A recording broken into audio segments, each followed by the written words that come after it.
Hi everyone, I'm heading to Sungai Bat Hang to visit Natural Network, or in Chinese, Xin Meng Lo.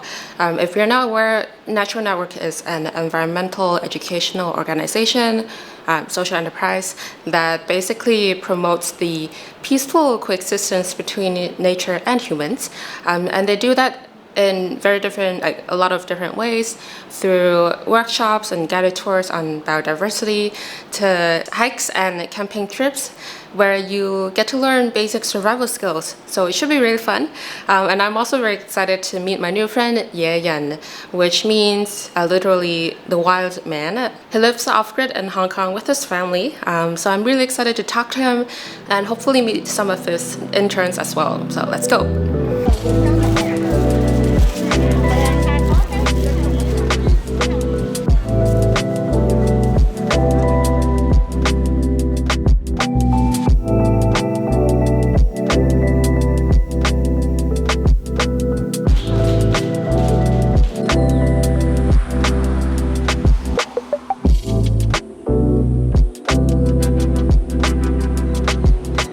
So I'm off the bus walking into the center. Just when I was using the word off-grid, I didn't mean geographically remoted. So just figuring out where I should go. Ah, hello. 咦？我有啲驚訝，我以為要行好耐咁樣，突然之間。哦，到啦到啦。哦，hello，你好。你好啊。I was saying when I said off-grid, I don't mean like geographically isolated or remote, because Hong Kong is just too small and you can't get too far from anywhere.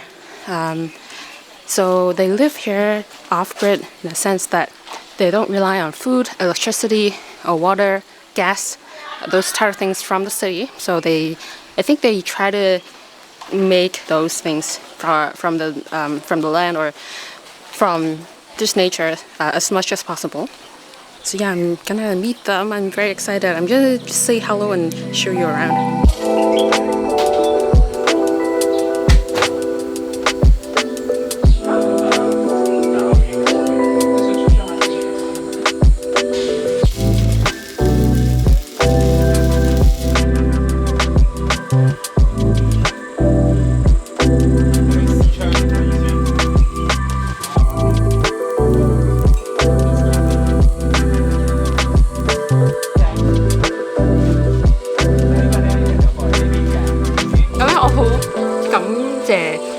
朋友請你會唔會可以自我簡短地介紹下自己？ Hello， 我叫高妹啊，咁我就係喺自然物樂度做緊嘅一個職員啦。咁我平時就會做活動導師，亦都會籌備下啲活動咁樣嘅。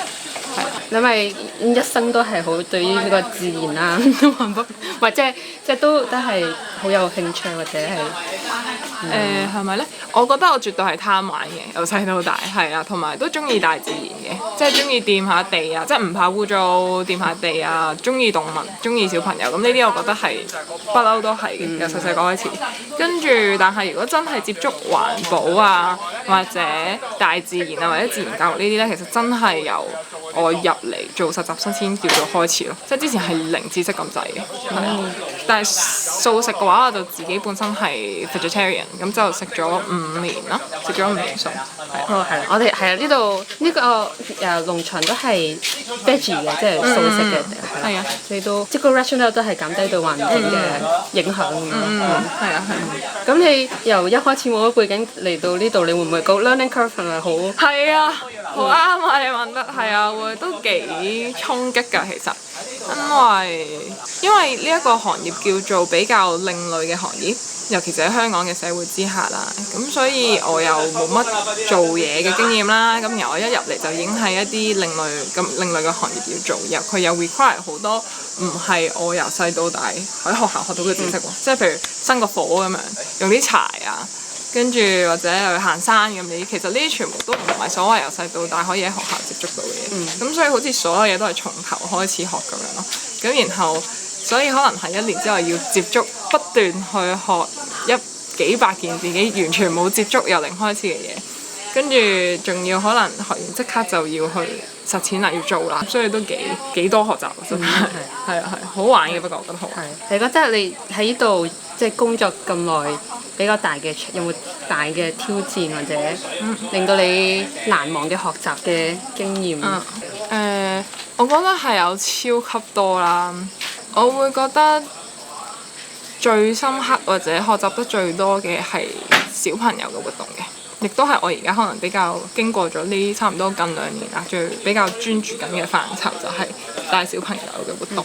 咁就係因為呢度都係推行緊一個叫自然教育嘅方法咁樣。咁我會覺得即係可能由喺我呢度八鄉基地嘅人啊，即係見佢哋嘅教育方式，或者我喺呢度接觸佢哋對待小朋友嗰種教育方式，係令我覺得哦，原來教育可以咁樣嘅，係啊，咁原來可以咁開心學到咁多嘢。咁我覺得呢個係幾大嘅學習嚟嘅對我。咁另外我覺得實習生計劃咯，係啊，即係我由實習生計劃而入嚟㗎嘛。跟住由第一屆到而家啦，咁其實第二屆就已經變咗，可能由我由同事身份咁樣負責㗎啦。咁但係其實我又係乜都唔識嘅喎，咁然後所以中途都幾即係好多情緒或者擔心或者冇經驗咁樣，咁但係又大家又好接納啦呢度，咁就一路喺度學習，都互相學習咁樣咯。你睇下先，呢個大自然啊，真係有啲有大血喺度。係咩？係啊，咁多啲蚊。係呢度係我今日，其實我都知好多蚊啊，不過我都唔知，我有啲啲人提咗你嘅已經係咪？冇啊，但係我都估消會呢度新界多蚊啦。跟住我做咗個好傻嘅決定，就係除咗着短袖睇下有準備嘅、有知識嘅、有經驗嘅朋友就會着呢啲叫做冰袖。冰袖係啦，同埋我着咗短褲。咁好彩啊，個妹幫我包咗一個沙泥。我一直係一個嘅文化服飾，全包住我隻腳，等我唔使小朋友。年幾啦？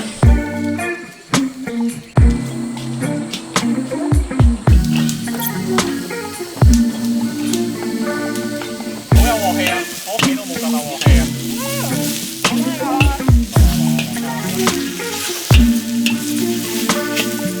！Hello， 好開心！我身邊嘅呢位，不如我就等你自我介紹好唔好啊？好啊好啊 ，Hello， 我叫野人啊，大家好。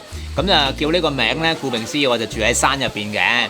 咁因為我想過得環保啲，咁所以呢，就選擇居住喺大自然入邊啦，同埋過住一啲呢都非常之環保嘅生活啊。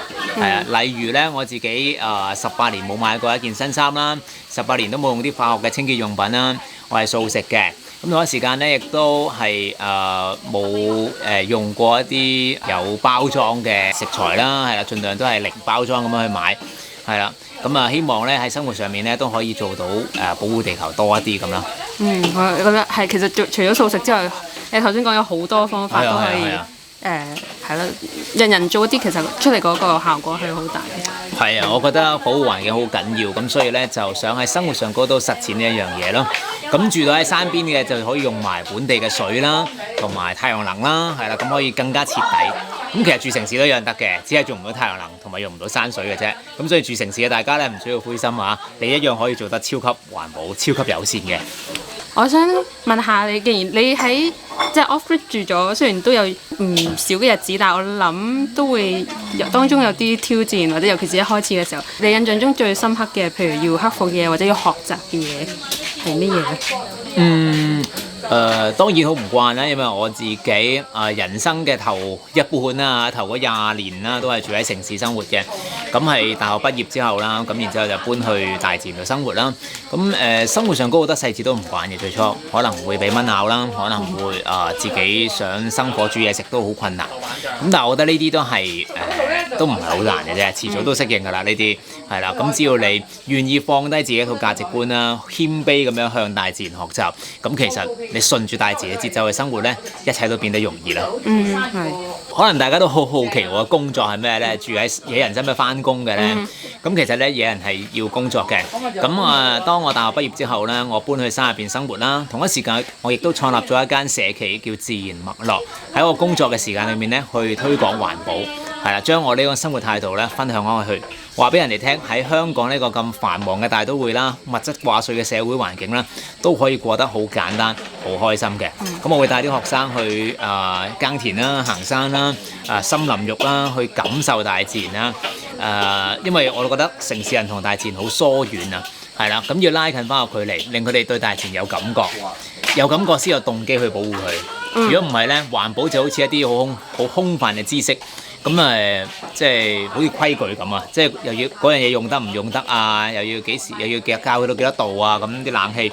咁但係當你係建基於愛、建基於喜歡大自然嘅時候咧，一切就會嚟得好順其自然啦。咁所以我做緊嘅咧就係修補人與自然關係嘅一啲教育工作。我好同意，同埋即係譬如我推動素食或者動物保護都係有陣時，我哋人理論上或者 intellectual 知道一套理論，但係實質上做唔做係另外一回事。我覺得除咗用一套理論去說服人之外，嗰個就係你頭先講嘅愛同埋感情係好大嘅一個 motivation 嘅啫。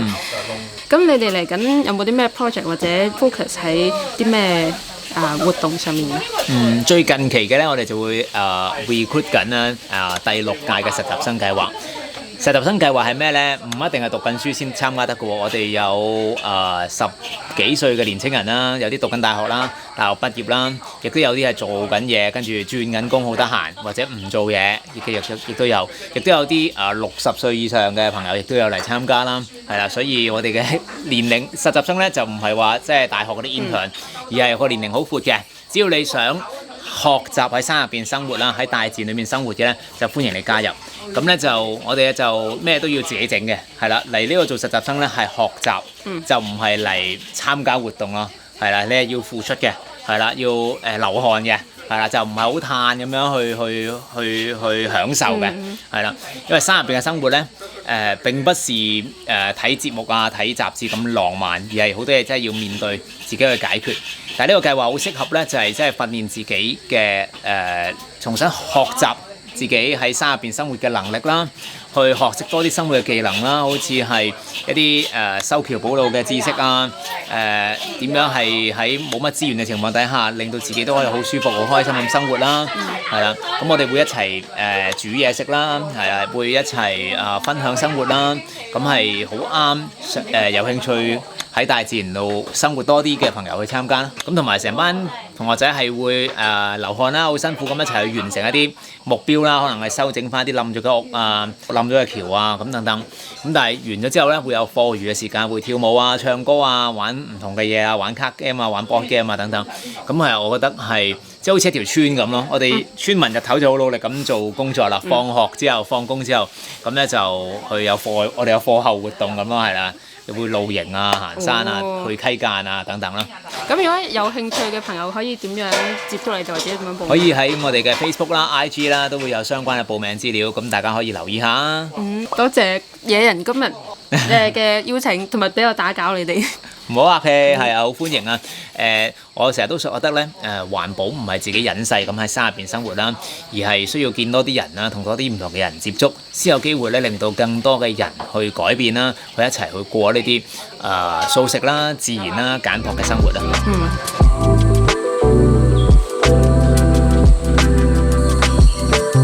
呢個經歷咗啲咩？佢經歷咗好多嘢，經歷咗我哋就淨係呢個係每烤做咗3。Just had dinner. We had a potluck style dinner. Food is great, and we also had some wine. We had wine made with pineapple, lychee, and I believe chrysanthemum. Oh, wow! Look at this kid. 佢打緊你啊！你用咩打我啊你？ So yeah, I think we are about to conclude our day. I hope you enjoyed this video. If you do, please like, share, and subscribe. Leave a comment. Let me know what you think, and I'll see you in my next one. Bye.